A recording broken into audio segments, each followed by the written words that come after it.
Get it together, Randy. Pull it together, Randy. I'm like, I need my phone. We're doing a Q&A today. Jeez. And the water. But I know they'll never own me.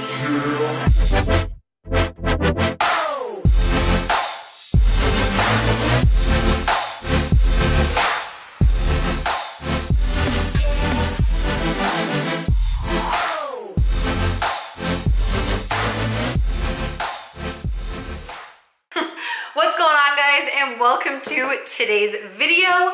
Today is going to be a Q&A, as you can tell by the title. I asked if you guys wanted to do a Q&A on my last video, and then I posted about it on Instagram too. So we just got a whole bunch of questions, and I'm gonna try to get as many as I can done in under 10 minutes. How does that sound? I hope that I answered the majority of them for you guys. And again, if you have any questions, then just comment down below. What's this hair? Like just one hair. Go away. Then comment down below and I will comment back to you guys. Okay. Where did it go? Okay. Question number 1 is, will you be doing a Her Fit camp around Calgary, Edmonton area again? I love that question. Hell yeah, girl. We're going to be having one in Calgary around September. So that's our best month here. I like to think so. Anyways, we are going to bring it back. We had such a good turnout last time, and we can't wait to bring it back to my home city again.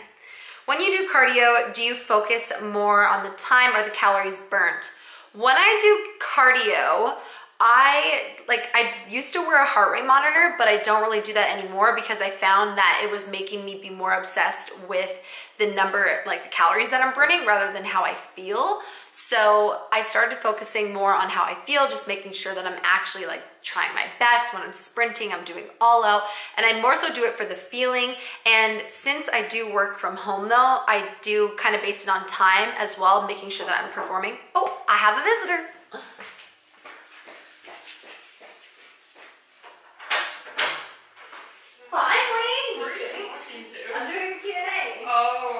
I just started, but I'll do it fast. Okay. I have a visitor. Come say hi. She braced the storm to come today, and this is because if you guys are looking for somebody new to subscribe to about fitness and just good vibes, subscribe to her. Okay, so the cardio calories burnt versus time. Since I do work from home, I do like to do it for a certain amount of time just to make sure that I'm getting in quite a few steps because I wear a Fitbit and I live in a small apartment. I'm sitting most of the day, so I do time, yes, and I probably do a little bit more cardio than the average person, but that's also because it's winter in Calgary, it's been snowing, it's been really cold. I'm not gonna go for walks outside, and I work from home. So time, but also making sure that I'm feeling amazing. Okay, what step is the process that you have to do to move to the States? How long does it take to get approved? Okay, so that is actually something that I've been dealing with for the past like 2 years, since 2016. It's very lengthy, it's a lot of work, and basically you have to decide, unless you're gonna get this is a boring question, but I'm gonna answer it anyways. Unless you're gonna get a sponsor to sponsor you and give you a visa to come down, you need to like do what I'm doing, which is an O1 visa, which is basically saying that I'm a professional within an industry. So I have to like prove all of these things and get like certain paperwork and like have all the ammo to say that I am who I am and I do what I do. And it basically takes a lot of time. I have paid my lawyer. I'm just still working on logistics. So it's a very long process. I hope that that kind of answered your question. If you get somebody to sponsor you to come down and work for them, it's a lot easier. But having my own business, that is like out of the question for me. So do you do tempos for shoulders or for every body part? Tempo is so important, you guys. It helps you really focus on mind to muscle connection, and you can just go through the movements and really not work your muscles to the best of your ability. So when you focus on that tempo, which is time under tension, it makes the world of a difference. Are you coming to England anytime? Are you still with your man? Actually, funny thing, I'm actually trying to get my British passport because my mom was born in England. So that is something that I'm working on with my mom. And I do want to go there in the future. I just don't know when. And yes, I am still with my man. It's going on 4 years. Hi, are you watching this? We are happy. How much should someone cut back on exercise to get their period? I've been struggling with this for a while. Just don't want to cut back too much. Honestly, the more the better. I'm gonna be honest with you.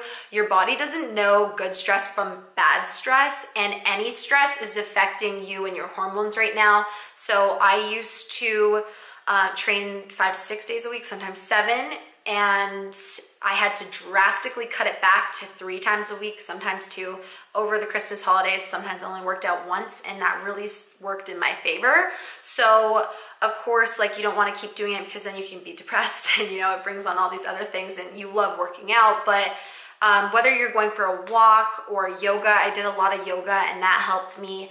You just need to really reduce the stress on your body, and working out is stress on your body. So try to just do more lower intensity stuff, and also focus on that mental stress, because like I said, your body can't really tell the difference, and you can reduce all of your exercise and still be so mentally stressed and not get your period. It's a fact. So just chill and just know that it's temporary. Have you changed your training and training regimen since you've competed? So the differences between training now and training to compete. Thanks. Yes, so when I was training to compete, I was training like 6 days a week, and you know, I was doing X amount of cardio every single day, and I was training to look a certain way. So I was training to build my delts and, you know, get that hamstring glute tie-in. You really need that for bikini. And I was doing more bodybuilding style training to work on my muscles to get what I needed for stage. And I still train like to build my delts and, you know, work on my hamstring glute tie-in, but it's not as like isolated, and it's not as regimented, and it's more like fun. I find that I still liked my training back then, but it was like 6 days a week, bodybuilding style training. You know, you have to do certain exercises to work on your weaker links. But now I'm focusing on like just overall aesthetics and training to feel good and to look the way that I want to look, and not necessarily for the stage. So I hope that answers your question. What are your tips for a long distance relationship? My tip is communication. Like, me and my boyfriend almost got in a fight last night, and I could have not called him back and just been like, oh, whatever, I'm going to bed. Like, this is not a big deal. But just leaving that can just create a bigger issue than it is. And, you know, it wasn't a fight, it was just a misunderstanding, and it can lead to bigger problems, especially when you're not with each other all the time. So communication is key. You just want to always make sure that they know that they're on your mind and that you love them and that you're thinking of them. So make sure that you go out of your way, but it shouldn't be going out of your way. It should just be natural to say, like, I love you, I'm thinking about you. Just be cute and make sure that they know that they're special, that you love them. And communication, like, we talk every single day. He still knows everything going on in my life at all times, maybe sometimes too much. But yeah, that's so important when it comes to long distance, and trust. Because if you don't trust the person that you're with, I'm sorry, but you're just wasting your time, because it's not going to work, especially for long distance and in general. What is your biggest piece of advice for someone who feels guilty or scared to exceed calories or macros for the day? Oh, that's a tricky one. Well, I think that you really need to focus on how you feel and why you're going over those macros. Like, do you feel like you need it? Are you tired? Do you need it for performance? Are you actually not getting enough? Is your body telling you something? Because if it is and you go over, then it shouldn't be that big of an issue, because you're in touch with your body and you know that you needed it. But if you're just going over it all the time and just like, I'm not gonna stick to it, and then I feel very depressed because I'm like, quote unquote, sucking, you know, and you're not doing your best, then you need to reevaluate your actions and why you're doing what you're doing. So, was that a good answer? Yeah? That was a good answer. Okay. What is your ethnicity? So I am Canadian. I was born in Calgary, Alberta, and my mom is from England, and she's English and Hungarian, and my dad was from New Brunswick, so he was quite dark as well, and my mom has like dark features but hazel eyes. So yeah, I have darker skin from the Hungarian, I think, and I know I get a lot. I get like Asian, First Nation, Spanish, East Indian. I've gotten a lot, but I'm Canadian and Hungarian, yeah. What are your thoughts on taking pre-workout every day? Is it unhealthy to drink every day? Do you drink coffee as pre-workout? I personally don't like to take anything every single day because I want to give my body a break, and especially when it comes to caffeine and stimulants, I don't think that you should take them every day, and if you need them, then you're dealing with a bigger issue. I love my coffee though, so you know, I have decaf coffee, or sometimes I have half calf if I know that I don't really need the caffeine, but I just want the coffee because team coffee, I love coffee. So like I said, yeah, if you're dealing with needing caffeine every single day, you have a bigger issue. I don't think you should take pre-workout like when you don't need it. I think it should just be used as needed.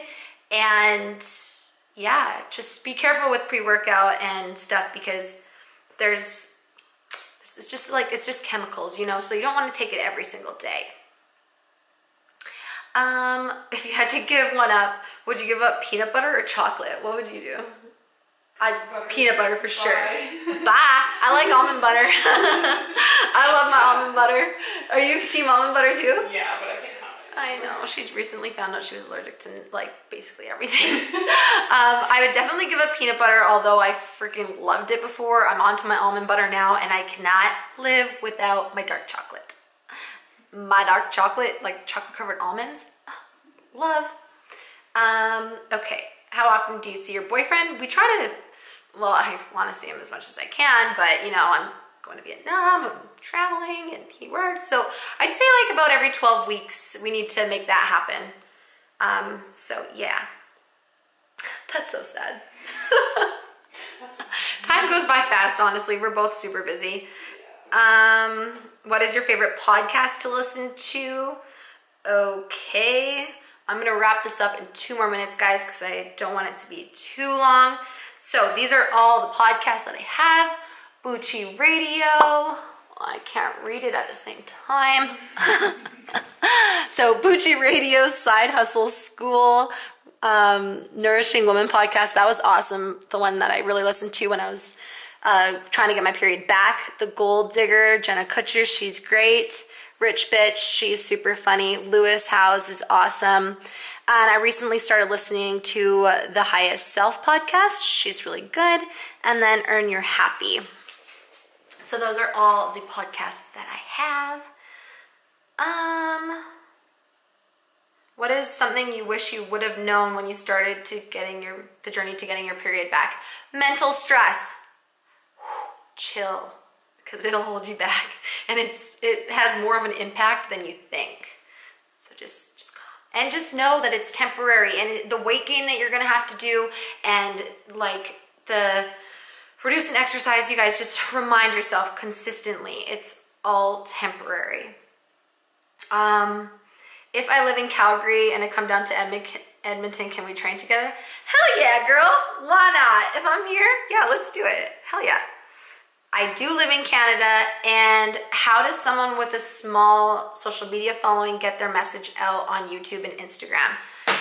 Being authentic, being consistent, and engaging with your following and just like people that you follow, comment, support, and it'll be returned. And as long as you're yourself and you're being authentic to like your vision and your mission, eventually you will pick up traction. You just have to be consistent and, you know, relay that message so that anybody that follows you can see it, and it'll pick up. It'll pick up. You just have to be consistent. So I hope that you guys liked that Q&A. If you guys like these kind of things and you want me to do them again, let me know by commenting down below. And thank you guys so much for your support. If you liked the video, show your support. If you did, subscribe so that I can see you in my next video. And I hope that you guys have an awesome day. See ya.